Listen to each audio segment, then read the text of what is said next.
하나님의 말씀 로마서 11장 25절에서 36절 말씀입니다.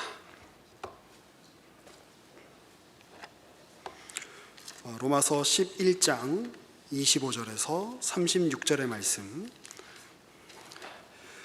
제가 받들어 읽겠습니다.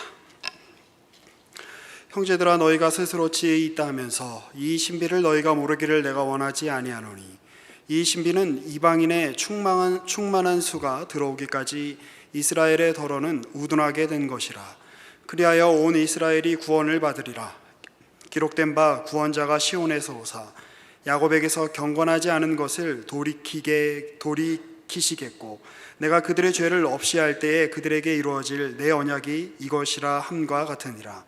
복음으로 하면 그들이 너희로 말미암아 원수된 자요, 택하심으로 하면 조상들로 말미암아 사랑을 입은 자라. 하나님의 은사와 부르심에는 후회하심이 없느니라. 너희가 전에는 하나님께 순종하지 아니하더니 이스라엘이 순종하지 아니함으로 이제 긍휼을 입었는지라. 이와 같이 이 사람들이 순종하지 아니하니 이는 너희에게 베푸시는 긍휼로 이제 그들도 긍휼을 얻게 하려 하심이라.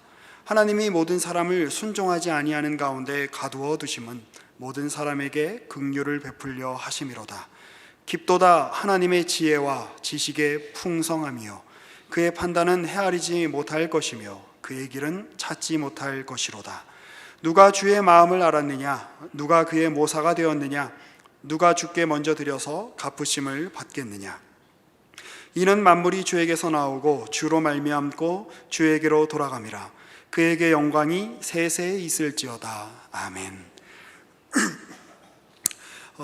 이 사도 바울은 이 로마서 이 9장에서부터 11장까지 이스라엘의 문제, 유대인의 문제를 다룹니다. 그들은 하나님께 택함을 받은 선민이었고 언약의 후손이었음에도 불구하고 그들은 왜 하나님을 거역하였는가? 그리고 그들이 이렇게 하나님을 거역하고 예수 그리스도를 거부하고 복음을 거부했다면 그들에겐 더 이상 이제 하나님의 구원을 받지 못하는 것인가? 이런 이제 문제들을 깊이 있게 다루고 있습니다. 그런데 이제 이러한 문제들의 그 결론으로 사도 바울은 이렇게 이야기합니다.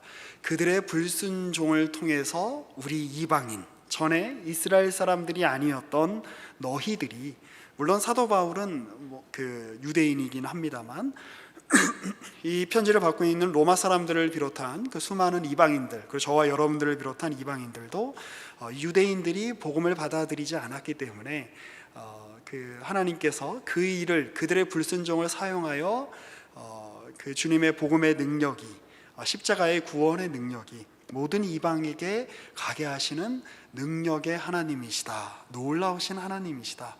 그러니 그 이스라엘의 불순종, 이스라엘의 회방, 이스라엘의 거부도 하나님의 구원을 막을 수 없다. 그것은 하나님께서 계획하신 일이기 때문이다 라고 이렇게 선언하고 있습니다. 그리고 그러한 일을 아는 이들은 할 수 있는 일이 무엇인가? 우리가 33절에서 36절에 읽었던 것처럼 우리가 주님의 그 깊으신 생각과 능력과 지혜와 권능을 찬양하는 예배자의 자리에 설 수밖에 없다. 그래서 신앙은 감사고, 신앙은 하나님을 향한 찬양, 찬탄이고, 하나님을 향한 높임이고, 우리의 삶과 마음을 주님께 드리는 것입니다. 그것이 바로 믿음을 하나님으로부터 갖게 된 자의 가장 중요한 태도가 되어야 할 것입니다. 우리가 이제 신학적인 용어 중에 좀 비슷한 뜻을 가지고 있는 것들이 있습니다. 오늘은 이제 우리가 섭리라고 하는 것에 대해서 살펴볼 텐데요. 먼저 그 예지라고 하는 것이 있습니다. 우리가 지난 시간에도 언젠가 같이 나누었던 것 같은데요. 하나님께서는 모르시는 일이 없다라고 하는 뜻입니다. 그래서 우리의 앞일도 주님께서는 모두 다 알고 계신다라고 하는 것이죠. 그리고 예정과 섭리라고 하는 말이 있습니다. 사실 예정이라고 하는 말은 섭리라고 하는 말 안에 포함이 되어 있는 말입니다.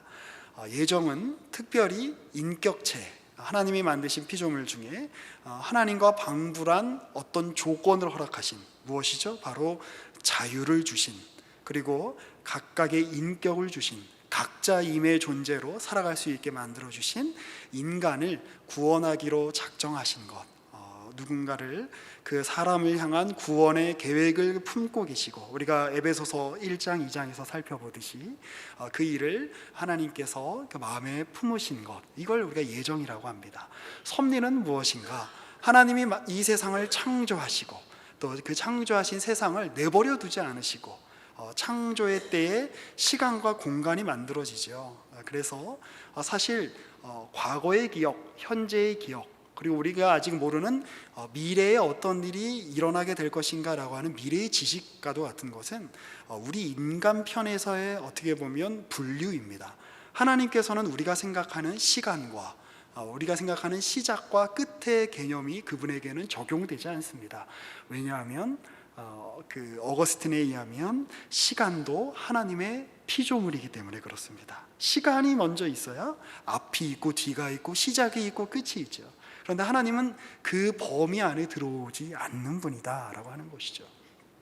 어쨌든 하나님께서 이 만드신 세상을 그냥 그대로 내버려 두지 않으시고 하나님의 손길로 붙드시고 하나님께서 간섭하시고 개입하시며 인간의 역사 속에, 이 우주 속에 하나님이 일하신다. 이 내용이 바로 우리가 섭리라고 부르는 것입니다.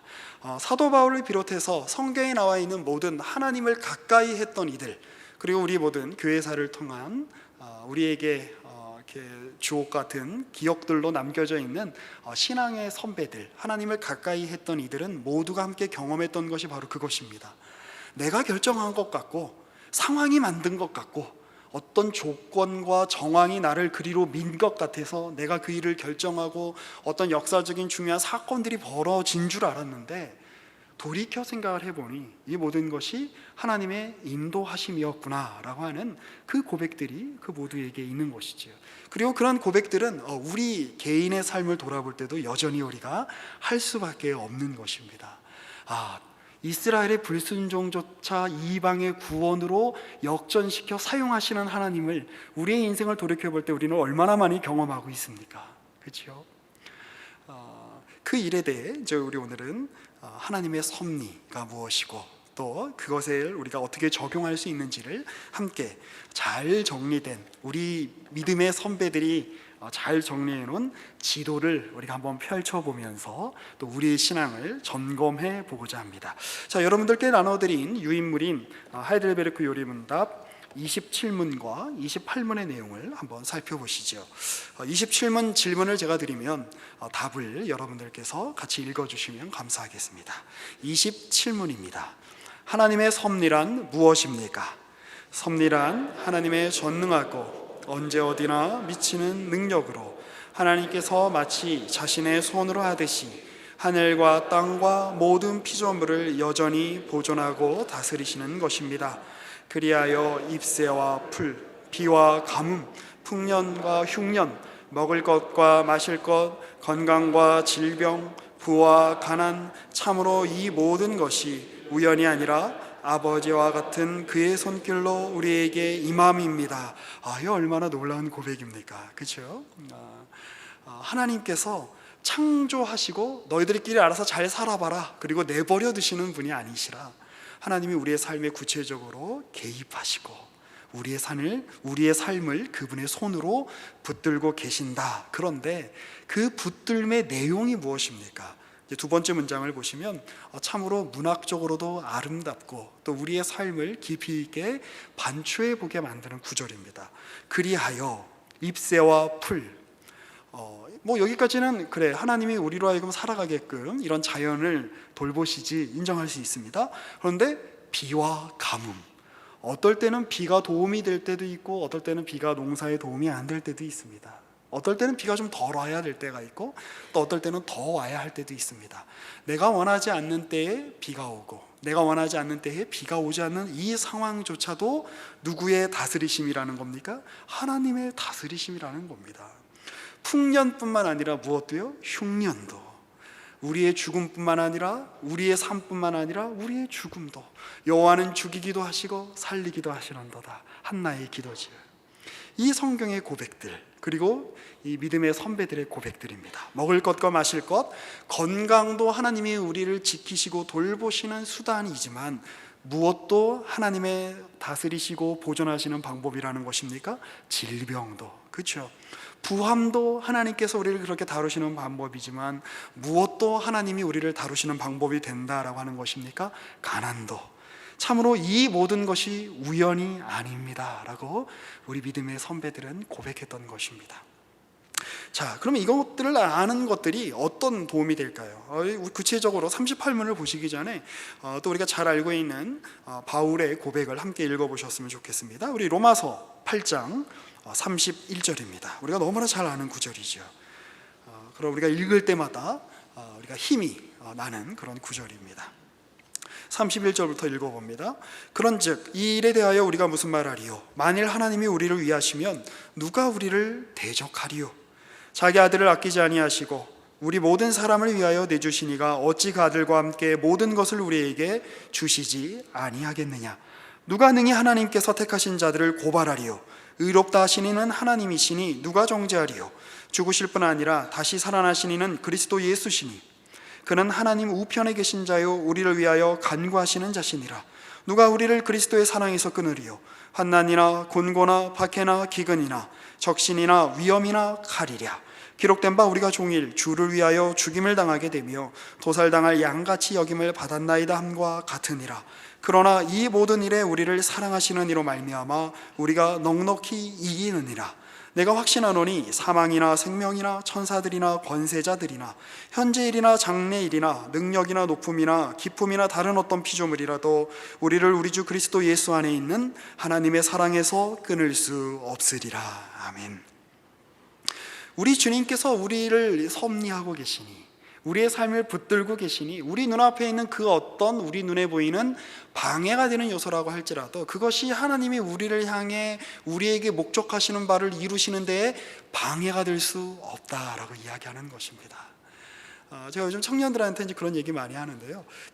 우리 여러분들을 키우는 하나님의 아주 중요한 방법이 세 가지가 있다. 뭐냐? 첫 번째로 호준 형제 기억납니까?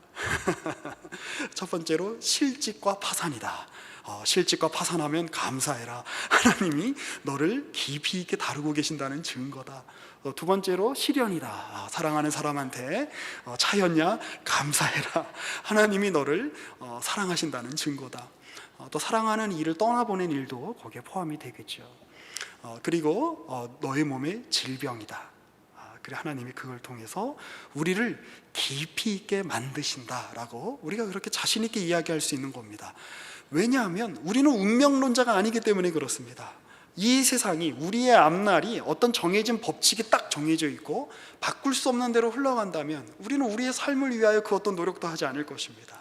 반대로 우리의 삶이 우연에만 맡겨져 있다면, 우리의 삶이 로또 같은 것이라면 우린 또 그 어떤 노력도 할 필요가 없을 것입니다. 그냥 어떻게 될지 다 우연에 그냥 맞추는 것인데, 만일 우리의 삶이 그냥 이렇게 흘러가다가 단지 자연으로 되돌아가려는 것에 불과하다면, 그리고 우리의 삶이 우리 손아귀에 있는 것이라면 우리의 삶은 얼마나 불안한 것이겠습니까? 그런데 우리의 삶은 우리를 바라보고 계시는 하나님께 달려 있습니다. 그러니 때로는 하나님이 우리를 부함으로 아들을 삼아 교육을 아들 되기를, 딸 되기를, 자녀 되기를 부함으로 그렇게 다루실 수 있고, 때로는 가난으로 우리를 그렇게 다루실 수도 있다라고 하는 것입니다. 그러니 박 목사님께서 종종 하시는 말씀인데 다 괜찮은 겁니다. 아무렇게나 살아도 된다는 말씀이 아니라 하나님이 어떤 정황과 어떤 상황에서도 우리를 담으신다라고 성경이 이야기하고 있지 않습니까? 우리가 그런 하나님을 믿는 사람들입니다. 우리 자신에 대한 어떤 우리의 미래에 대한 어떤 소망의 근거를 우리 자신에게 두는 것이 아니라, 우리의 가능성에 두는 것이 아니라, 혹은 우연에 맡기는 것이 아니라, 혹은 어떤 운명이나 숙명에 맡기는 것이 아니라, 우리는 살아계신 하나님께 우리 자신의 미래에 대한 소망을 두는 사람들이다라고 하는 것입니다. 자, 우리 그런 차원에서 우리 28번 문항을 또 우리가 함께 같이 읽고 또 우리 생각을 해보았으면 좋겠습니다. 제가 또 질문을 이렇게 드리면 여러분들께서 답을 해주시면 감사하겠습니다. 하나님께서 모든 것을 창조하시고 섭리로서 여전히 보존하심을 아는 것이 우리에게 어떤 유익을 줍니까? 우리는 어떠한 역경에서도 인내하고 형통할 때에 감사하며 또한 장래일에 대해서도 우리의 신실하신 하나님 아버지를 굳게 신뢰하여 어떠한 피조물이라도 우리를 하나님의 사랑에서 끊을 수 없으리라 확신합니다. 모든 피조물이 완전히 하나님의 손안에 있으므로 그의 뜻을 거슬러 일어나거나 되는 일은 하나도 없습니다. 아멘입니다. 우리는 이런 사실들을 아는 사람들입니다. 사실 이제 이 하이델베르크 요리문답은 칼빈의 제자라고 할 수 있는 우르시누스랑 올리비아누스 같은 사람들이 이제 만든 신앙 교육을 위한 문서입니다. 칼빈이 이 기독교 강의에서 이 부분에 대해서 이제 먼저 좀 다루었는데요. 이 하이델베르크 교리문답이 써지기 전에 기독교 강요의 내용을 좀 읽어드리고 싶습니다. 소제목이 이렇습니다. 하나님의 섭리가 없는 인생의 비참함입니다. 그러니까 이런 하나님께서 이러한 섭리하고 계신다라는 사실을 모르는 사람들은 어떻게 살게 되는가? 한번 읽어봅니다. 그렇기 때문에 경건한 마음의 사람의 마음에는 측량할 수 없는 행복이 있는 것이다. 하나님의 섭리를 아는 사람은 측량할 수 없는 행복이 있다라고 이야기합니다. 왜 그런가? 인간의 삶을 위협하는 악들이 무수하고 죽음의 위협도 무수하다. 굳이 우리 자신 바깥을 바라볼 필요도 없이 우리의 몸은 수천 가지의 질병을 담는 그릇이므로 사실 몸속에 질병의 원인들을 보유하며 조장하고 있다. 사람은 자신이 온갖 방식으로 파멸할 수 있다는 것 때문에 부담을 갖지 않을 수가 없으며 말하자면 죽음으로 포장되지 않은 삶을 이끌어 나갈 수가 없는 것이 사실이다. 추워도 위험하고 더워도 위험한 것이 인생이니 그것을 달리 무엇라 부르겠는가? 자, 어디를 바라보든 주위의 모든 것들이 신뢰할 수 없는 것들인 것은 물론 거의 노골적으로 위협하고 절박한 죽음으로 협박하는 것들 뿐이다. 배를 타면 그 순간부터 죽음과 한 발자국의 거리에 있는 처지가 된다. 말을 탔다가 실족하면 생명이 위험해진다. 도시의 거리를 돌아다니면 지붕 위에 기왓 조각의 숫자만큼 많은 위험이 도사리고 있다. 여러분의 손에나 친구의 손에 무기가 들려 있으면 상처를 받을 일이 기다린다. 눈에 보이는 모든 맹수들이 우리를 파멸시키기 위해 무장하고 있다. 벽으로 둘은 아름답게 보이는 정원에 들어가 모든 위험을 피하려 할지라도 거기에도 때때로 뱀이 숨어 있는 것이다. 우리가 사는 집도 항상 화재의 위험을 안고 있어서 낮에는 집이 없어지지 않을까 걱정하게 만들고 밤에는 우리 위에 덮치지 않을까 걱정하게 만든다. 거의 뭐 이런 지적들이 요즘 보험회사 직원분들이 하시는 그런 정도의 수준으로 이렇게 지적을 하고 있죠. 사실 우리의 삶에 죽음이 바로 우리 옆에 있습니다. 사실 루터도 자신의 신앙에 대해서 고민을 하게 되는 것이 잘 아시는 것처럼 이제 어디 지나가다가 이렇게 폭풍우 가운데 번개가 쳐가지고 자신이 가까운 거리에 있는 그 나무가 번개 맞는 것을 보고 내가 정말 죽을 수도 있구나라는 사실이 그로 하여금 자신의 인생을 진지하게 돌아보게 만들었다고 하죠. 죽음에 대한 공포는 항상 우리를 위협합니다. 그런데 섭리, 이 하나님의 일하심을 모르는 이들에게 죽음은 단지 두려움 그 자체일 뿐인 것이죠. 죽음에 대한 공포는. 그러나 우리에게는 그것이 하나님의 은혜로 나아가게 만드는 도구를 만드는 겁니다. 칼빈도 그가 20대 때에 그의 인생의 중요한 시기에 자기가 그토록 의지했던 아버지와 형이 죽음을 당합니다. 그리고 칼빈의 인생의 많은 역경 속에서 그의 가족들이 그에게 별로 이렇게 도움이 되지 않았습니다. 이제 재혼한 어떤 여인과 이제 칼빈은 이제 결혼을 했는데, 그래서 이제 아들을 낳는데 아들을 낳자마자 죽고 또 난 다음에 그런 또 산후 후유증 같은 것으로 또 칼빈의 아내는 죽고 맙니다.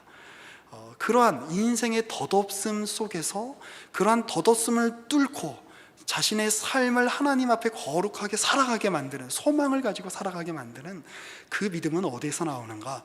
하나님이 이 모든 상황 가운데 일하셔, 하나님이 이 모든 상황 가운데 붙들고 계셔 라고 하는 믿음에서 그 소망이 근거가 될 수 있다라고 하는 것입니다. 자, 그래서 칼빈은 이제 이어서 이야기합니다. 하나님의 섭리를 아는 사람은 이제 어떤 마음을 가지게 되는가? 그러나 하나님의 섭리의 빛이 일단 경건한 사람에게 비치게 되면 그는 그 이전에 그를 짓눌러 오던 극심한 불안과 두려움에서는 물론 모든 염려에서 벗어나게 된다. 운명이라는 관념을 끔찍스럽게 여기는 것처럼 두려움 없이 담대히 하나님께 자신을 맡기기 때문이다.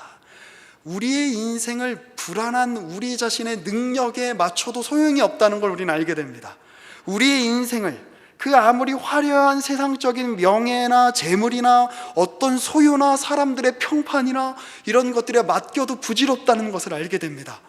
우리의 인생이 변함없으신 시간의 창조주요, 공간의 창조주요, 온 우주의 창조주이시고 온 세계를 붙들고 계시는 하나님의 손에 있다는 사실만이 우리로 하여금 이 운명의 거센 파도 속에서 우리의 심지를 굳게 하고 하나님을 향해 살아나가게 만드는 그러한 진정한 근거가 될 수 있다라고 이야기하는 것입니다. 그러니 여러분들의 경험을 여러분들의 근거로 삼지 마십시오. 여러분들의 체험을 여러분들의 근거로 삼지 마십시오. 여러분들의 전통과 여러분들이 가지고 계시는 상식을 여러분들의 근거로 삼지 마십시오. 살아계신 하나님과 그분의 말씀을 우리의 삶의 근거로 두고 우리의 삶을 거기에 노정하여 그렇게 우리의 인생의 여정길을 가야 하지 않겠습니까? 이 칼빈의 영향을 이렇게 받은 사람들이 이제 이 당시에 종교개혁 당시에 굉장히 많았죠. 그 중에 이제 한 명이 벨기에 사람인데 귀도 드 브레라고 하는 사람이 있습니다. 이름이 어렵죠. 그냥 벨기에에 이렇게 사는 우리나라의 뭐 서정걸 목사님 같은 분이라고 생각하시면 되겠습니다. 이분이 1561년에 벨기에 신앙고백서, 그러니까 지금으로 치면 네덜란드 지역입니다. 신앙고백서를 이제 작성을 하시는데 이분도 칼빈 선생님의 제자였어요. 그분이 이제 그 벨기에 신앙고백서에서 13조에 하나님의 섭리라고 하는 항목에 이제 이런 이야기를 합니다. 제가 좀 발췌해서 읽어드리겠습니다. 우리는 이 선하신 하나님께서 만물을 창조하신 후에도 만물을 버리거나 포기하시거나 우연에 맡기지 아니하시고 당신의 거룩하신 뜻에 따라서 다스리시고 통치하심으로 이 세상 가운데에서 하나님의 지시 없이 아무 일도 일어날 수 없음을 믿습니다. 우리는 호기심으로 우리의 능력이 허용하는 이상의 것을 물어서는 안 되고 최대의 겸손과 경외로 우리에게 감추어진 하나님의 공정한 판단을 찬양하면서, 자, 이 부분이 중요합니다. 우리에게는 아직 하나님의 공정한 판단이 감추어져 있다는 것을 아는 것이 하나님의 섭리를 아는 사람입니다. 왜냐하면 내일의 일은 하나님께서 섭리하십니다. 하나님이 붙잡고 계십니다. 그러나 제랄드 시처가 하나님의 뜻에서 이야기한 것처럼 그것은 아직 우리에게 감춰져 있는 것입니다. 우리가 모든 것을 알 수 있다라고 생각하는 것, 그것은 영적인 교만입니다. 내가 기도하면 내일 일을 하나님께서 나에게 알려주셔야만 한다는 것, 내가 기도하면 나에게 어떤 직접적인 응답을 주시고 확신을 주셔서 현재의 불안을 해결할 만한 어떤 눈에 보이는 표징이 있어야만 한다는 것, 그것은 바로 제2계명을 위반하는 겁니다. 눈에 보이는 형상을 확보하여 눈에 보이지 아니하시는 하나님, 무슨 뜻입니까? 우리의 인식의 범위로 제한할 수 없는 하나님, 우리의 경험으로 제한할 수 없는 하나님, 우리의 전통이나 우리의 체험이나 우리가 가지고 있는 아무리 좋은 것이라고 할지라도, 좋은 판단이라고 할지라도 담아둘 수 없는 그 하나님의 일하심을 우리 눈앞에 보이는 어떤 형상으로 만들어 그걸 가지고 안심하려고 하는 태도를 우리는 버려야 할 것입니다. 때로는 불안한 대로 가야 합니다. 왜요? 우리는 우리의 미래에 어떤 일이 일어날 것인가에 대해서 우연에 우리의 몸을 맡기는 사람들이 아니라, 우리 자신의 실력에 우리 어떤 근거를 두는 사람들이 아니라, 우리에게 아직 알려지지 않았지만 그 알려지지 않은 사실을 예비하신 하나님이 우리의 하나님이시다라고 하는 믿음을 갖고 있는 사람들이기 때문입니다. 그러니 내일 우리 가운데 확실한 미래가 보장되지 않는다고 하여 오늘 우리 앞에 눈에 보이는 형상, 눈에 보이는 열매, 눈에 보이는 어떤 증거들이 주어지지 않는다고 하여 불안해하거나 그 불안을 다른 형상으로 어떤 다른 것으로 때우려고 하는 그런 우상숭배적인 경향이 우리 안에 없도록 우리가 이런 말씀들을 생각할 때 우리가 기억하며 주의해야 할 것입니다. 우리에게 우연히 일어나는 일은 아무것도 없고, 벨기에 신앙고백서 13조에서 이어지는 내용입니다. 오직 은혜로우신 우리 하늘 아버지의 지시하심에 따라 일어난다는 것을 우리는 배우기 때문에 우리는 이루 말할 수 없는 위로를 받습니다. 그렇죠? 우리의 위로는 재물이나 우리의 안전이나 우리의 건강에 있는 것이 아니라 사나 죽으나 우리의 위로는 누구에게 있는 것입니까? 삼위일체 하나님, 그분이 보내신 예수 그리스도, 우리에게 오신 하나님이신 예수 그리스도, 그 안에 있는 것 아닙니까? 이 하이델베르크 요리문답을 이제 작성하신 분들도 이제 그 칼빈 선생님의 제자였습니다. 실제로 이제 제네바에 가서 칼빈에게서 배우기도 하고 그 영향 아래 있었던 사람인데, 그 우르시누스랑 올레비아누스라고 하는 사람이 두 명인데 이름이 어려우시죠? 그냥 그 당시에 독일에서 살았던 강선 목사님 같은 분이라고 생각하시면 됩니다. 이 올레비아누스라고 하는 사람에게는 이런 일화가 있습니다. 이 사람이 이제 고향이 트리어라고 하는 지역인데요. 지금은 이제 독일하고 룩셈부르크 이제 거기 어디 접경에 있는 그런 이제 도시입니다. 거기는 이제 전통적으로 가톨릭이 강한 지역이었습니다. 근데 그가 이제 그 프랑스의 법학을 전공하기 위해서 파리에 이제 유학을 왔는데 거기서 종교개혁 신앙을 받아들이게 됩니다. 그런데 그때에 아주 그 친한 친구가 한 명 있었습니다. 그 친구 이름이 헤르만 루트비히라고 하는 친구였습니다. 그런데 이제 어느 날 둘이서 이 강가에서 놀다가 그 둘이 타고 있던 이 보트가 뒤집어졌습니다. 근데 이 헤르만 루트비히는 좀 이제 신분이 높은 사람이었습니다. 시종이 이제 강가에 있다가 그 루트비히를 구하기 위해서 물에 뛰어들었는데 루트비히인 줄 알고 올레비아누스를 구한 겁니다. 그 루트비히는 어떻게 됐을까요? 죽었죠. 물에 빠져 죽었습니다. 그리고 자기가 이제 그 장면을 보고 이 올레비아누스가 거기 그 자신의 사랑하는 친구의 죽음 앞에서 하나님께 서원합니다. 제가 이제 법학자의 길이 아니라 하나님, 그러니까 세속적인 법을 내 어떤 성공을 위한 길이 아니라 주의 말씀을 증거하고 연구하는 일을 하며 내가 살겠습니다. 그리고 이제 제네바에 가서 칼빈에게서 이제 가르침을 받고 칼빈의 제자였던 이제 그 배자와 이제 친구가 됩니다.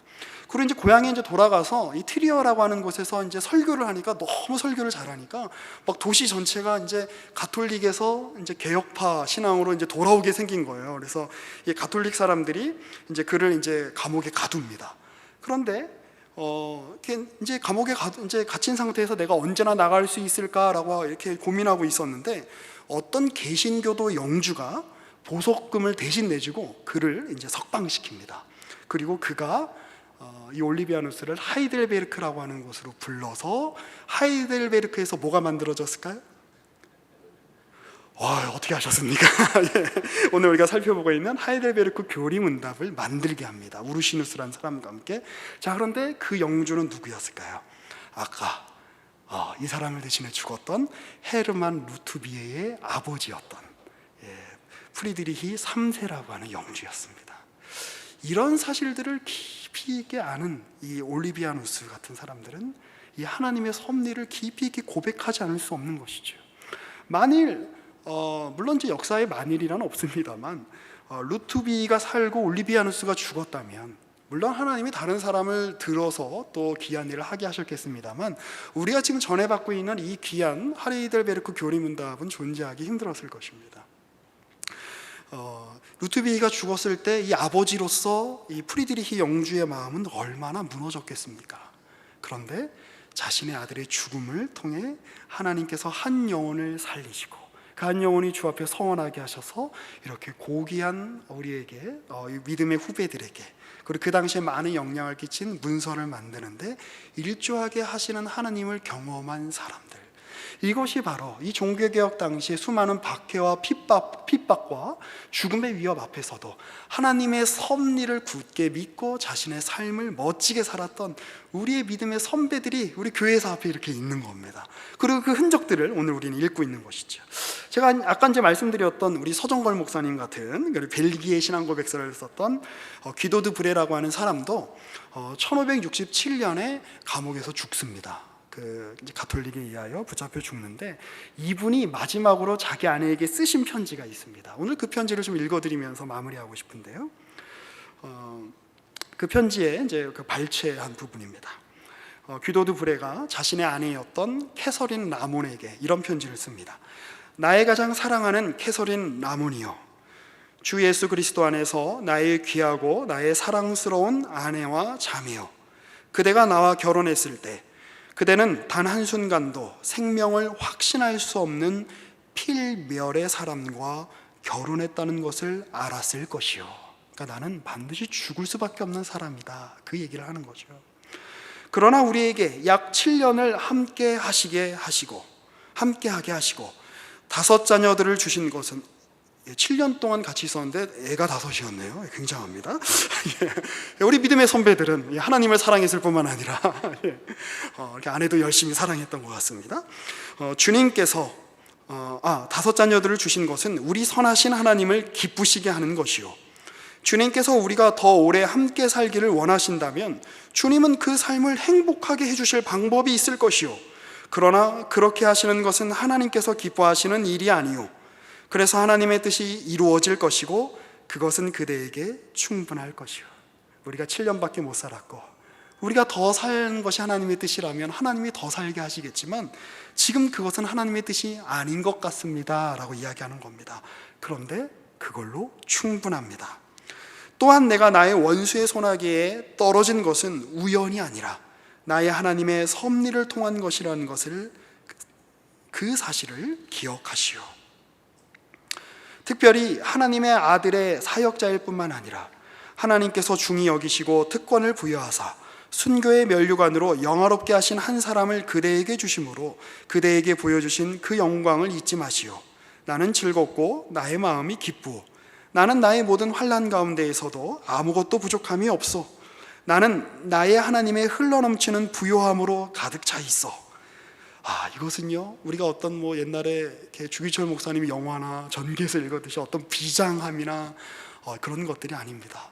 하나님의 섭리를 아는 자의 어떤 기쁨인 것입니다. 나는 죽을 수밖에 없는 처지에 지금 놓여지게 됐다. 나는 이 감옥을 나갈 수가 없다. 나는 지금의 위정자들, 또 지금의 종교 지도자들, 지금의 사회 체제 속에서 나는 내가 갖고 있는 신앙과 양심 때문에 나는 죽을 수밖에 없는 처지에 있다. 나는 그 정황을 벗어날 수 없는 한 개인에 불과하다. 그런데 나는 하나님께서 이 모든 일들을 들어 하나님의 뜻, 심지어 내가 죽는 것으로도 하나님이 하나님의 뜻을 이루신다는 것을 아는 믿음이 있고, 그 믿음 때문에 나는 기쁨에 차 있다라고 이야기하는 겁니다. 나는 결코 하나님이 내가 그러한 것처럼 불쌍한 피조물에게 자비로우실 것이라고 생각하지 않소. 안녕 나의 소중한 좋은 친구 캐서린에게. 이것이 하나님을 아는, 하나님의 섭리를 아는 자의 멋진 태도일 것입니다. 우리의 삶은 우리를 날마다 삼키는 것 같습니다. 칼빈이 지적한 것처럼 죽음의 위협이 우리 바로 앞에 날마다 놓여 있습니다. 그러나 하나님의 섭리를 아는 자답게, 그래 사망이 우리를 삼킨다라고 할지라도 이 모든 것을 들어 사망도 방해할 수 없는, 그 죽음도 방해할 수 없는 하나님의 섭리와 하나님의 인도하심과 하나님의 자비하심과, 죽음도 해할 수 없는, 세상의 그 어떤 것도 해할 수 없는 하나님의 그 보호하심과 인도하심과 역사하시는 그 손길이 우리를 붙들고 계신다라고 하는 것을 아는 자의 그 명예, 그 자신감, 그 대장부 같은 마음을 가지고 오늘 하나님께서 우리에게 허락하시는, 하나님이 오늘 섭리하시는 이 삶의 때로는 역경, 때로는 순경이 다가올 때는 감사함으로, 형통할 때는 감사함으로, 역경에 다가올 때는 인내함으로 그 아름다운 열매를 주 앞에 맺어드리며 주님이 우리 가운데 허락하시는 인생길을 걸어가시는 저와 여러분 되시기를 오늘 이 밤에 함께 권면하고 축복합니다. 기도하겠습니다. 살아계신 하나님, 우리가 주님을 찾지도 않았을 때에 우리가 아직 이 땅에서 호흡하고 우리 자신으로서의 정체성과 개별성과 인격성과 지식을 갖추기도 전에 주님은 우리를 아시는 지식을 소유하고 계시며 우리의 인생과 우리의 미래와 우리의 전 존재를 향한 사려 깊으신 생각을 하고 계신다는 하나님이시라고 성경이 이야기하고 있습니다. 우리를 향하신 그 하나님의 생각의 크심 때문에 주여 우리 안에 기쁨이 넘칩니다. 때로는 우리가 원하지 않는 가뭄이 우리 앞에 놓여질 때도 있습니다. 때로는 우리가 원하지 않는 가난과 질병이 우리 앞에 놓여질 때도 있습니다. 그러나 그 모든 일들을 통하여 우리를 빚으시고 우리를 만드시는 하나님의 그 거룩하시고 구체적인 손길이 방해받는 것이 아니라 더욱더 우리의 삶 가운데에서 구체적으로 실체화된다라고 하는 사실을 기억하며 주님이 우리에게 허락하신 인생의 여정을 대장부답게 가슴을 펴고 늠름하게 걸어갈 수 있도록 우리에게 함께하여 주시옵소서. 우리의 주 예수 그리스도의 이름으로 기도합니다. 아멘.